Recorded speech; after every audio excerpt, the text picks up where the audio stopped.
those numbers. They can't just take it down. So they actually have to look at the alternatives, because sometimes something does pop up that is that makes it viable. So we want to make sure that's thoroughly investigated, because we do have an economic hardship provision to our ordinance, but it's upon the applicants to actually give us all that information and say it's really not an economically viable part of the property. Is there any kind of funding, grants, or federal or state money? Unfortunately, not really. I think the library and the federal government and most of our government agencies, unfortunately, are a little bit shorthanded right now. There are the state historic preservation grants. Unfortunately, they've been shrinking every year. Right now, we have $70,000 for the entire state to hand out in grants, which would not even make a dent in restoring the structure, unfortunately. But as I said, if anybody has any ideas or knows of any funding sources, we're always open to those. So, Would it keep yes. the rest of the project from moving ahead? No, not necessarily. I said they just have to gather that information and go through the application process. So we just take one application at a time. So yeah. There's something I'd like Yes. to say about preservation, Yes. if I could. We are very dedicated to preserving the history of the property. And so one thing that we're looking to do is, if it comes to the point where the barn does have to come down because of safety and because of economic viability, we're looking at doing things like preserving the architectural character of the barn to reflect that in the new building, to salvage wood from the barn and use that within the new building. We are talking with our freelance film crew about going in and capturing the architectural skill and carpentry skill that it took to build the barn and preserve that for long term. So we're talking, if we can't actually physically preserve it, we're going to do everything in our power to preserve the memory and the image of those buildings. Maybe this old house would want to come help. It's not a bad idea. Actually, no, it's not a bad idea. Yes. I mean, this is such a unique, special is. project that No, actually, it that's could it. be very. Actually, I hadn't thought about that. That's actually not a bad idea to What was that? look at this old house or other type of, Right. you know, Great idea. yeah. Yes. No, you're right. Actually, that's not a bad idea at all. Yes. Well, I'm not sure this question is for you, but where will sidewalks for those of us who intend to walk into the library be located? Well, there would likely be a pedestrian path at each of these driveways to connect to. I actually can't recall if there's a sidewalk along Flintlock right here on this side. Okay.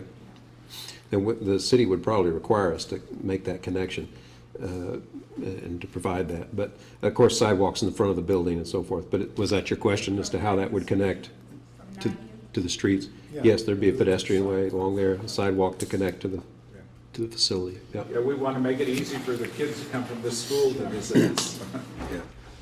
Question here? What about traffic control? You can hardly get out at certain hours of the day now.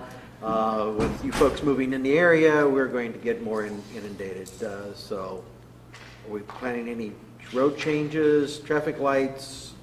What's going to happen in that area? The only road change that we're aware of that the city's going to require is to create a left turn lane right here in that median. So if you're going north on Flintlock, there would be a left turn lane to turn into the driveway. That's the only one that we're aware of. City does require us to do a traffic study. That hasn't been done yet, but that will be done. The city will review that through that review process. Question back here. Yeah, on the west edge of the building, how, at least looking currently, do you have an overlay which shows this or the aerial view with the new building? Because I'm curious as far as how much of the existing trees on the west edge of the building will have to be removed, and then from like where the pool is, how much of the building, because right now there's trees kind of backed up where the pool is, that's not really Woodneath Farms neighborhood property, but it's heavily treed right back in that corner. So, and is any of that going to be ripped out? Back in here? Yes. No. Or even on the edge of where the current, the proposed building is? Because it looks like there could be trees there right now. There are some trees in this area, yes, and some of those would have to be removed, but I think the goal of Mid-Continent is to preserve as many trees as possible. And that sometimes is difficult. You can't preserve a tree that is just 10 foot from the building. They won't live, they won't survive. But, of course, with landscaping standards of the city and the desire of the library, they will be providing a lot of new landscaping to replace what has to be removed. Well, and another preservation issue, one of the things that we've been talking about a lot is the idea of creating a period garden. You know, of the type of vegetation and trees and things that you would find in the 1850s in Missouri on part of our 33 acres, which we think would be a wonderful thing, and I think Landmarks Commission would be very much in favor of that as well. So yeah, we may lose some of our vegetation, but I think we're looking at bringing back a lot stronger with how we replace it. On that subject, is there going to be any plans for outdoor seating in the garden type environment or along some of the landscape areas? Yes, certainly. There's a good opportunity for that. The cafe area is right here, and there's a good opportunity for a little patio with some outdoor seating there. And of course, we mentioned the children's patio and potentially a deck or some portion or you know, can't afford to build big decks, obviously, large verandas, but some type of outdoor space would be planned. So, question here.